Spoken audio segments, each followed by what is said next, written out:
नमस्कार विद्यार्थी मित्रांनो, आज आपण नवीन टॉपिकला सुरुवात करत आहोत. आपण मागच्या लेक्चरमध्ये फॅक्टर हा टॉपिक संपवलेला आहे.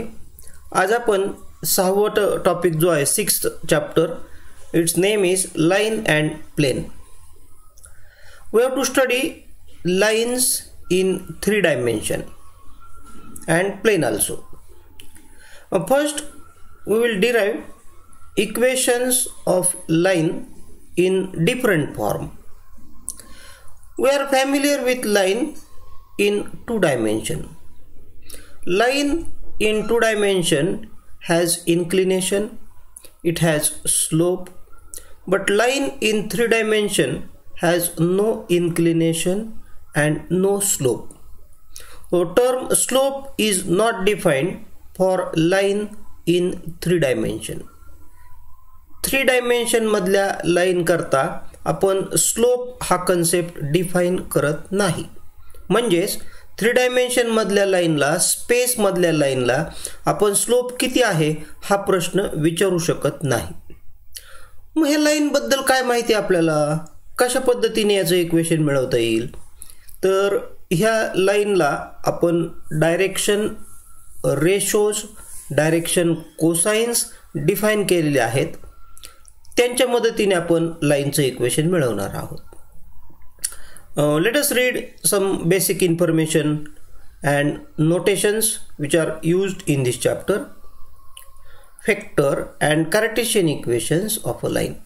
म्हणजे लाइनचे आपण फॅक्टर फॉर्म मधले इक्वेशन मिळवणार आहोत आणि कार्टेशियन फॉर्म मधले सुद्धा इक्वेशन्स आपण मिळवणार आहोत. Line in space is a locus. What is line? It is a locus, means set of points. Points on line have position vectors. Actually, every point in space has position vector. What is meant by position vector? Position vector means a vector which gives us the exact position, exact location of the point. Here it is written, position vector of a point determines the position of the point in space. म्हणजे space मध्ये point कुठं आहे ती जागा आपल्याला त्या वेक्टरने समजते. In this topic, position vector of a variable point on line will be denoted by r bar. हे नोटेशन आपण वापरणार आहोत.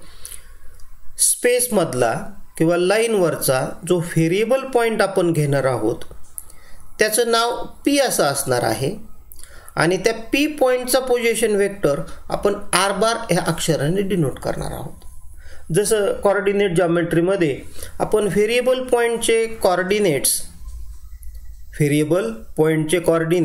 एक्स वाय किंवा एक्स वाय झेडने डिनोट करतो, तसं व्हेरिएबल पॉइंटला पोझिशन वेक्टर असतो आणि तो पोझिशन वेक्टर आपण आर बार ह्या अक्षराने डिनोट करणार आहोत.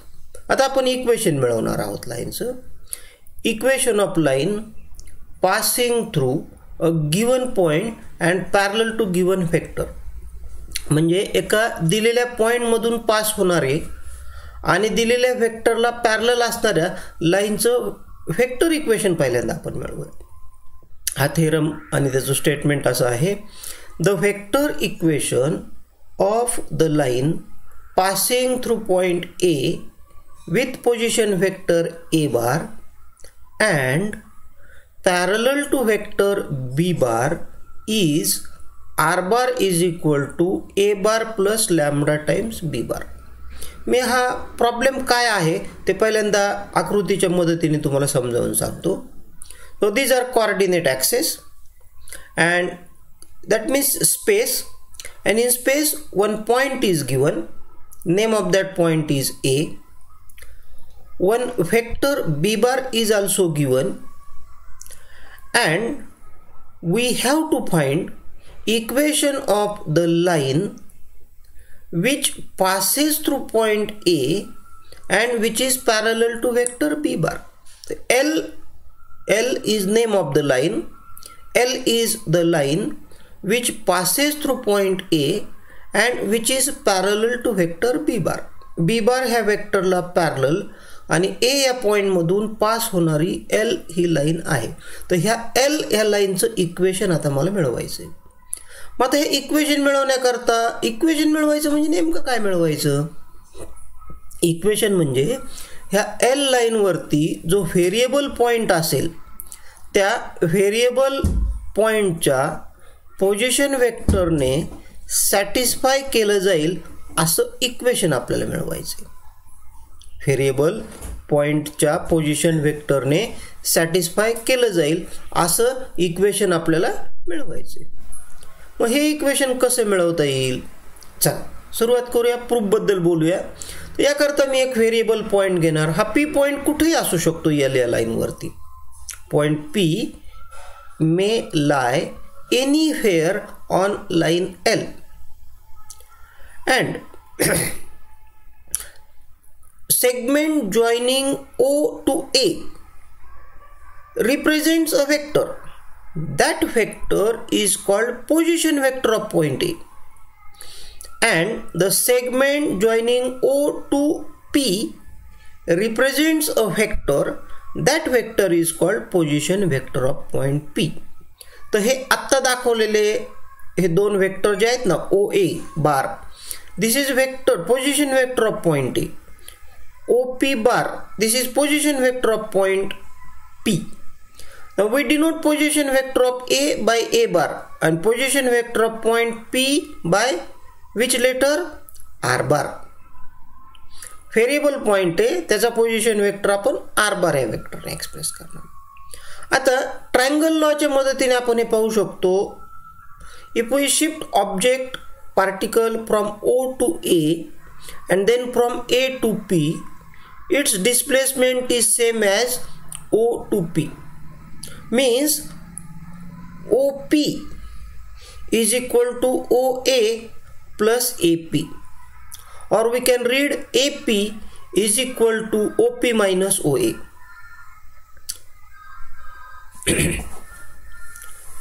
तर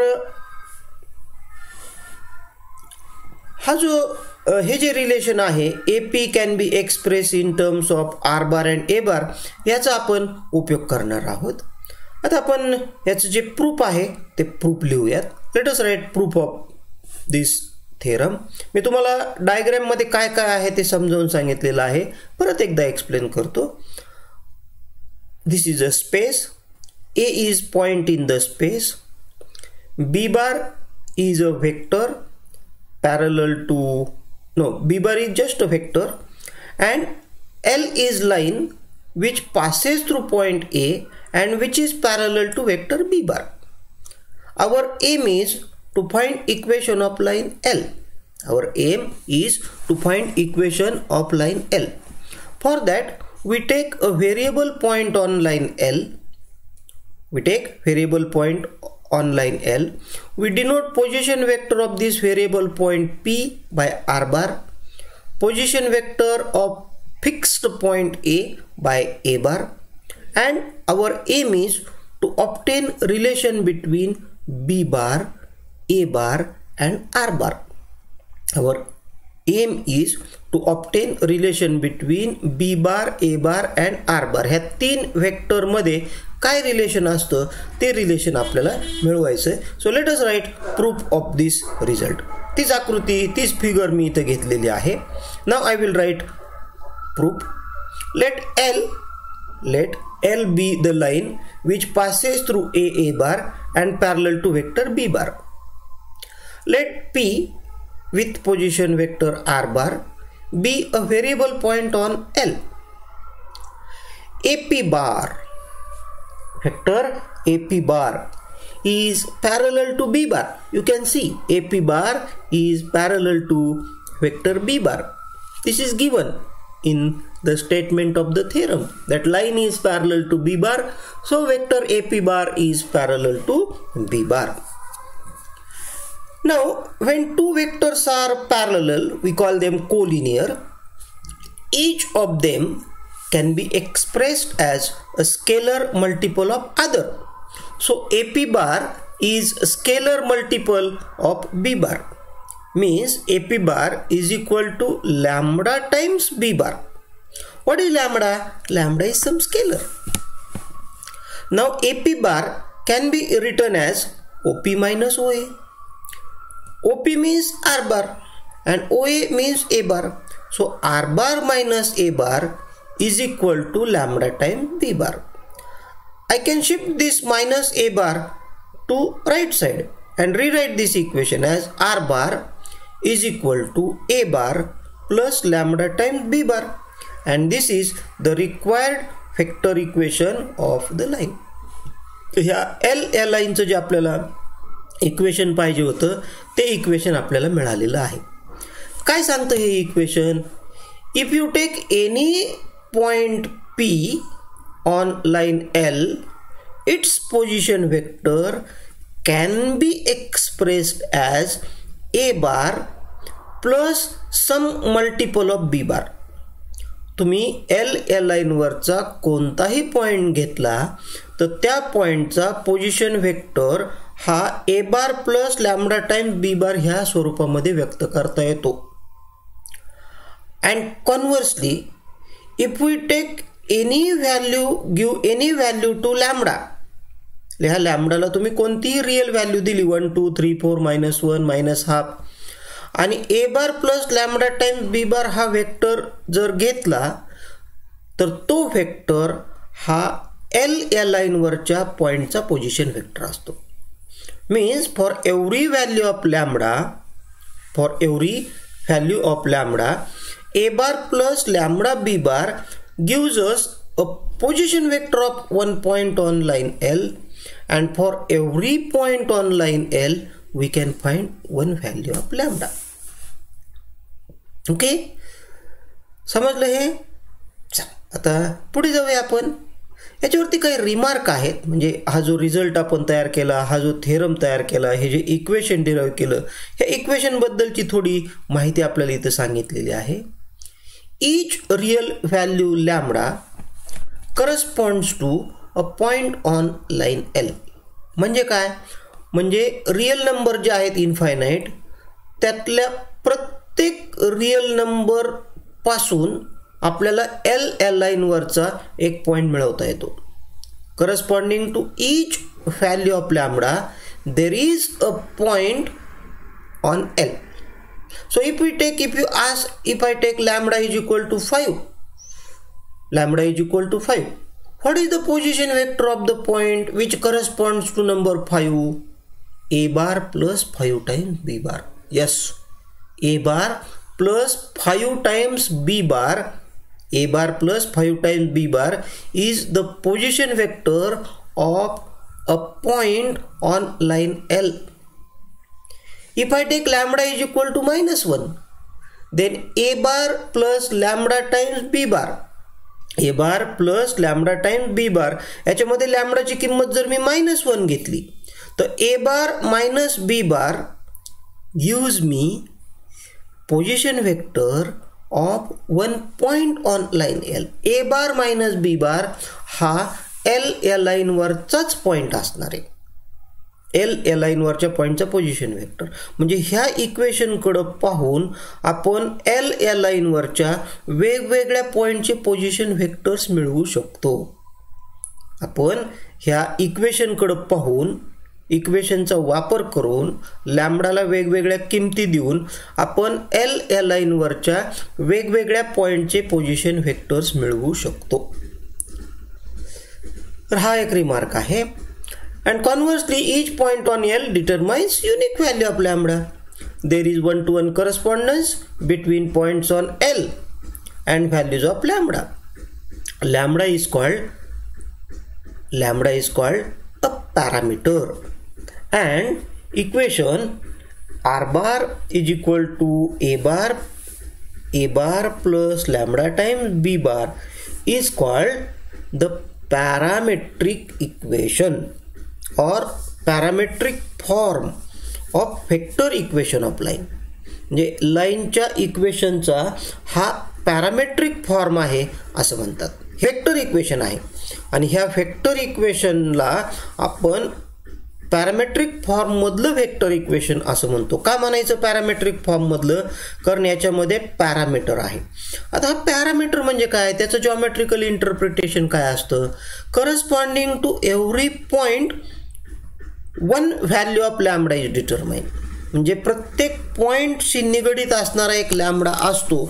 असा जो रिअल नंबर असतो की ज्या रिअल नंबरमुळे आपल्याला पॉइंट कुठे आहे तो सापडतो, पॉइंटची पोझिशन मिळते, पॉइंटचा पोझिशन वेक्टर मिळतो. That real number is called parameter of the point. जर समजा मी असा पॉइंट घेतला P whose position vector is a bar plus b bar, a bar plus b bar, then I can ask question, what is parameter of the point a bar plus b bar? The parameter of the point a bar plus b bar is 1. Parameter of the point a bar minus b bar is minus 1. Parameter of the point a bar plus 5 times b bar is 5. So point on the line has parameter. Point on the line has parameter. What is mean by parameter of point? How to find parameter of point? Every point on line has position vector in the form a plus lambda times b, a bar plus lambda times b bar. That value of lambda gives us or is called parameter of the point on the line.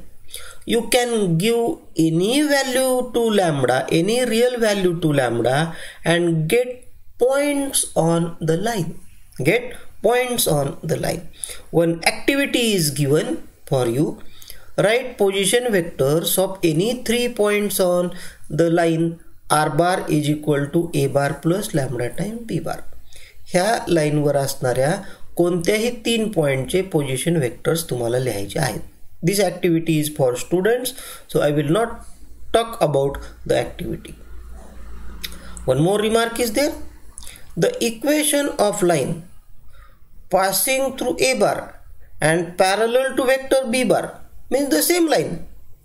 Line which passes through a bar and parallel to vector b bar can also be expressed as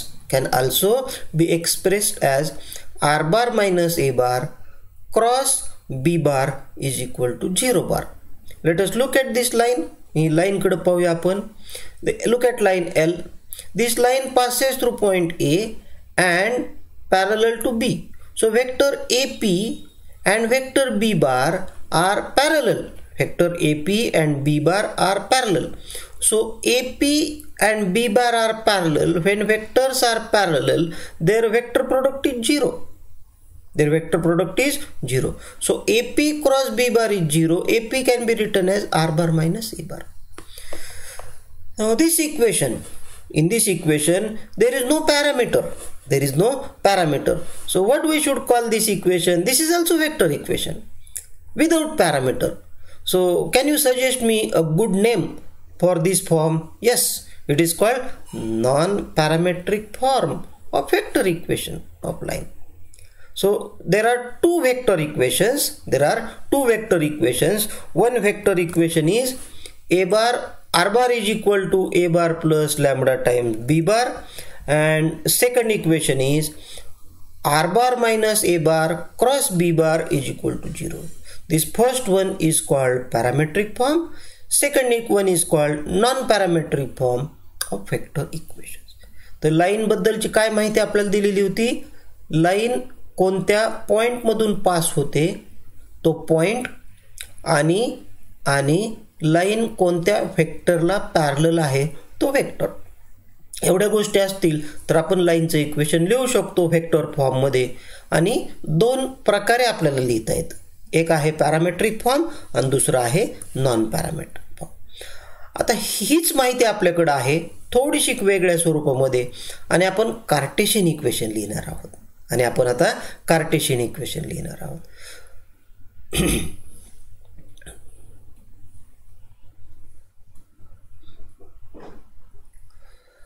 The Cartesian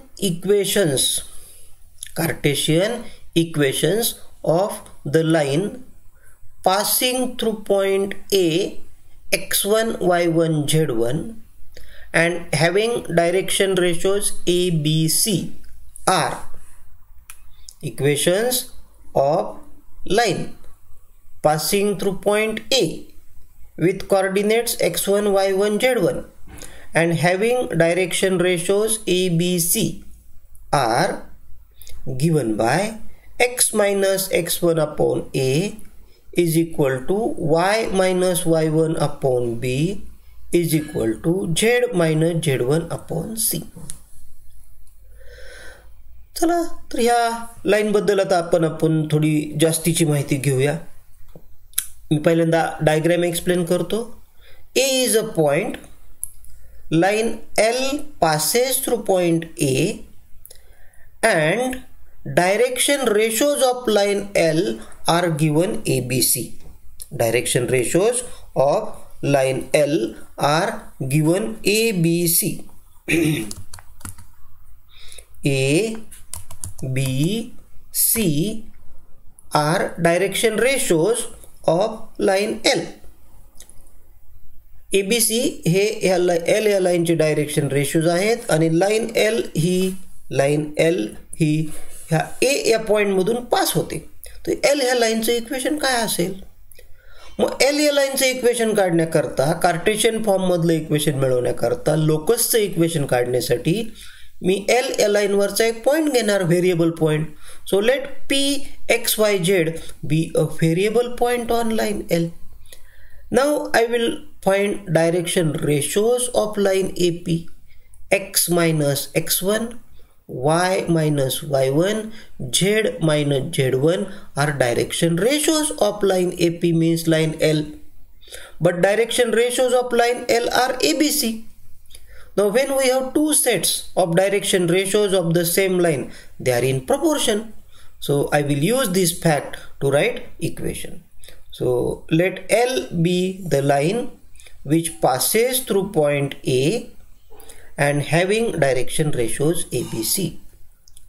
Let P x y z be a variable point on the line other than A. Direction ratios of L are x minus x1, y minus y1, z minus z1. But direction ratios of L are ABC. Now when we have two sets of direction ratios, they must be in proportion. So x minus x1 upon A must be equal to y minus y1 upon B, and that must be equal to z minus z1 upon C. So this is not a single equation. These are two equations. Therefore here we write these are the required Cartesian equations of the line. म्हणजे ह्या लाईनचे हे Cartesian equation आहेत. म्हणजे लाईनला आपण vector equation जसं मिळवलं होतं तसंच कार्टेशियन इक्वेशन मिळवलेलं आहे. तर याबद्दलचे काही रिमार्क आपण पाहूयात आणि ह्या कार्टेशियन इक्वेशनला आणखी वेगळ्या पद्धतीने कसं लिहिता येते ते पण पाहूयात. ही डायग्राम मी तुम्हाला ऑलरेडी एक्सप्लेन केलेली आहे. In Cartesian form line cannot be represented by single equation. We have to write two equations. ते तीन रेशो जे दिसतात ते तीन रेशो म्हणजे दोन इक्वेशन आहेत. Now let us have some remarks about these things, these equations. First remark is if B bar is equal to A1I plus B1J plus C1K, then A1 B1 C1 are direction ratios of line, and conversely if A1 B1 C1 are direction ratios of a line, then vector B bar is equal to A1I plus B1J plus C1K is parallel to the line. म्हणजे लाईनचे direction ratio आणि लाईनला parallel असणारा vector ह्या दोघांमध्ये आपण relation मिळवलेलं आहे. डायरेक्शन रेशोज माहिती असतील लाईनचे तर त्यावरून लाईनला पॅरलल असणारा व्हेक्टर लिहिता येतो. लाईनला पॅरलल असणारा व्हेक्टर माहिती असेल तर त्यावरून आपण लाईनचे डायरेक्शन रेशो लिहू शकतो. दुसरा remark, the equations the equations x minus x1 upon a is equal to y minus y1 upon b is equal to z minus z1 upon c are called symmetric form of Cartesian equation. याला symmetric form असं म्हणतात.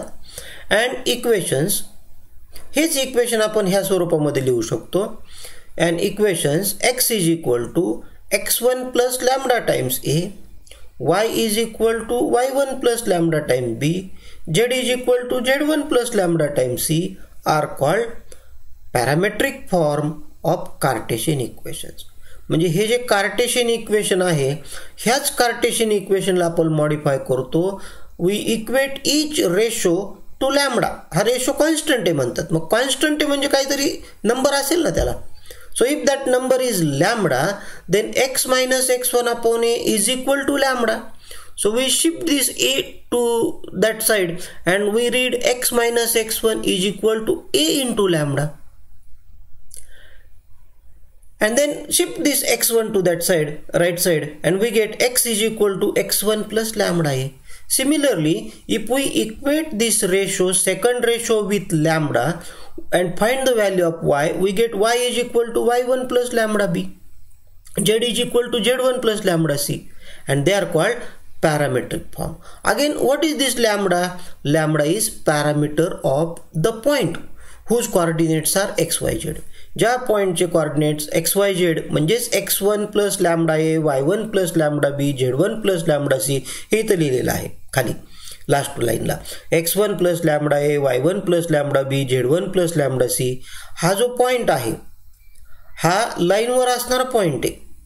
आणि लॅम्बडाच्या प्रत्येक value करता आपल्याला लाईनवरचं point मिळतो.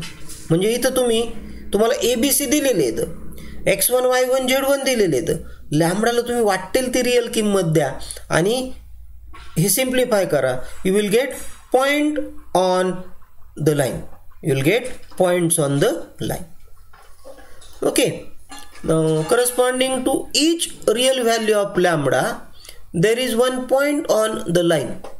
And conversely corresponding to each point on the line there is unique real value of lambda. म्हणजे लाईनवरच्या प्रत्येक पॉइंट करता आपल्याला एक लॅम्बडाची व्हॅल्यू मिळते आणि लॅम्बडाच्या प्रत्येक व्हॅल्यू करता आपल्याला एक पॉइंट मिळतो.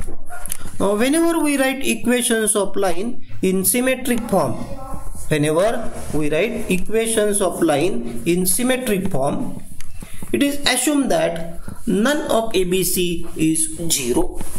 म्हणजे ह्या ABC पैकी कोणताही नंबर 0 असणार नाही याची आपण काळजी घेतो.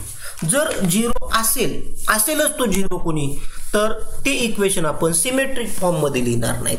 Then we will not write equation in symmetric form.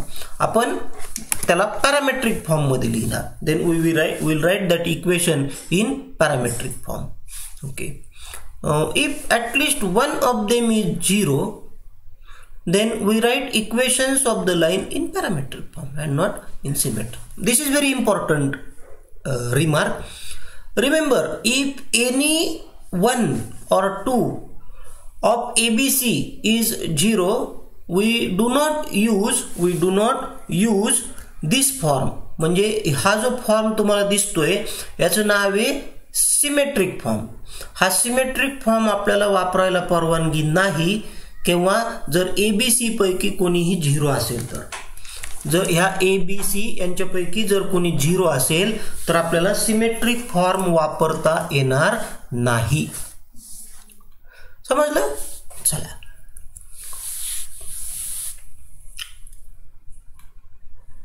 हा एक शेवटचा रिमार्क आहे. In place of direction ratios ABC, if we take direction cosines LMN, then coordinates of the variable point will be x1 plus lambda times L, y1 plus lambda times N, z1 plus lambda times N. यात काही विशेष नाही. म्हणजे आपण direction cosines are also direction ratios. Yes. Direction cosines are also direction ratios, so we can take direction cosines in place of direction ratios. and we have coordinates of A. So I have obtained coordinates of 2 points. हा P हा एक variable point मिळवलेला आहे मी लाईनवरचा आणि A हा fix point आहे. मग AP हे जर डिस्टन्स काढायचं ठरवलं मी डिस्टन्स फॉर्म्युलेने तर हे AP डिस्टन्स. याला थोडं सिम्प्लिफाय केलं तर मला मिळतं AP square is equal to lambda square. Means AP is equal to modulus of lambda. AP is equal to modulus of lambda. That means lambda is equal to plus or minus AP. So that means if we have point x1 with coordinates x1 plus lambda L, y1 plus lambda M, z1 plus lambda N, then what is this lambda? म्हणजे physical interpretation आपल्याला याचं मिळतंय लॅम्बडाचं. Lambda is this lambda is the distance of the point from fixed point A. A या point पासून fix distance A या fix point पासून lambda एवढ्या डिस्टन्सवर असणाऱ्या पॉइंटचे कोऑर्डिनेट्स आपल्याला मिळतात. तर हा जो फॉर्म्युला इथे लिहिलेला आहे, हे जे कोऑर्डिनेट्स लिहिले आहेत याच्यामुळे आपल्याला एका विशिष्ट पॉइंटचे coordinates मिळवता येऊ शकतात. We can find coordinates of particular points on the line. Means points which are at 2 unit distance, points which are at 3 unit distance from A. A point पासून 2 युनिट, A पॉइंट पासून 3 unit अशा डिस्टन्सवर असणारे जे points आहेत त्यांचे coordinates आपण मिळवू शकतो या फॉर्म्युलेने. आता मी ह्या लाईनचं इक्वेशन मिळवण्याचा दुसरा जो फॉर्म्युला आहे त्या फॉर्म्युल्याकडे वळणार आहे. लाईनचे इक्वेशन्स आपण आतापर्यंत 2 पद्धतीने मिळवले. वेक्टर फॉर्म मधलं इक्वेशन मिळवलं, कार्टेशियन फॉर्म मधलं पण इक्वेशन मिळवलं आणि दोन्ही फॉर्म मध्ये आपल्याला सेम इन्फॉर्मेशन दिलेली होती, point and vector parallel to the line. आता ह्या पुढच्या थेरम मध्ये काय ते पाहूया. The equation of the line passing through A with position vector A bar and B with position vector B bar is R bar is equal to A bar plus lambda times B bar minus A bar. वेगळं काय आहे ह्या theorem मध्ये? आपल्याला 2 point दिलेले आहेत आणि त्या 2 पॉइंट मधून जाणाऱ्या लाईनचं इक्वेशन काढायचं आहे. So we may call this equation as 2 point form and first equation as 1 point form. पहिल्या इक्वेशनला आपण 1 पॉइंट फॉर्म म्हणू, दुसऱ्या इक्वेशनला 2 पॉइंट फॉर्म म्हणायला काय हरकत नाही. याच्यात 2 पॉइंट दिलेत, पहिल्यामध्ये एकच पॉइंट दिला होता. कसं मिळवायचं? So let L be the line which passes through points A and B. Let P R bar be a variable point on the line L other than A. AP bar and AB bar are collinear vectors. एकाच लाईनवरचे हे point आहेत A, P, B. एकाच लाईनवरचे असल्यामुळं AP bar आणि AB bar हे collinear vector झाले. And we know when 2 vectors are collinear, each of them can be expressed as scalar multiple of other. So this AP bar can be written as lambda times AB bar. Again question, what is lambda? Lambda is some scalar. Now I can read this AP bar as R bar minus A bar, AB bar as B bar minus A bar. Just shift this A bar minus A bar to right side and we get R bar is equal to A bar plus lambda times B bar minus A bar, and this is called the equation of line which passes through point A and B. Okay, so I have called this as 2 point form. Now if vector here AP bar and AB bar are collinear, when 2 vectors are collinear, their vector product is 0. So if I take their vector product 0, I get this equation. This is AP bar and this is AB bar. Their vector product is 0. This is also equation of the line. This is also equation of line. We do not have any special name. We do not have any special names for this. These are vector equations of lines. Vector equations of lines passing through 2 points. 2 point मधून pass होणाऱ्या लाईनचं vector equation आपण 2 वेगवेगळ्या पद्धतीने लिहू शकतो. ही एक पद्धत आहे आणि ही दुसरी पद्धत आहे. ह्याच्यामध्ये पॅरामीटर दिसतोय, ह्याच्यामध्ये पॅरामीटर दिसत नाही. त्यामुळे याला तुम्ही कदाचित पॅरामेट्रिक फॉर्म पण म्हणू शकता आणि याला नॉन पॅरामेट्रिक फॉर्म म्हणू शकता. आता हीच माहिती फक्त कार्टेशियन फॉर्म मध्ये जर दिलेली असेल तर इक्वेशन कसं लिहायचं? The Cartesian equations of the line, the Cartesian equations of the line passing through a x1 y1 z1 and b x2 y2 z2 is given by x minus x1 upon x2 minus x1 is equal to y minus y1 upon y2 minus y1 is equal to z minus z1 upon z2 minus z1. Let L be the line which passes through points A and B, and let P, X, Y, Z be a variable point other than A. Now direction ratios of line L are X minus X1, Y minus Y1, Z minus Z1. One may say that direction ratios of line L are X2 minus X1, Y2 minus Y1, Z2 minus Z. Both answers are correct. Means we have 2 sets of direction ratios of the same line, so they must be in proportion, and therefore x minus x1 upon x2 minus x1, y minus y1 upon z2 minus y2 minus y1 is equal to z minus z1 upon z2 minus z1 are required Cartesian equations of the line. हे ह्या लाईनचे Cartesian equation आहेत. 2 point मधून pass होणाऱ्या लाईनचे Cartesian equations. आता ह्यावरती हे जे आपण थेरम तयार केले आहेत ह्यावरती आधारित काही प्रॉब्लेम्स आपल्याला पाहिजेत, परंतु आजची वेळ संपल्यामुळं मला इथं थांबावं लागतंय. तर पुढच्या लेक्चरमध्ये आपण ह्या फॉर्म्युल्यांवर जे आधारित प्रॉब्लेम जे आहेत ते प्रॉब्लेम पाहूया. तोपर्यंत नमस्कार.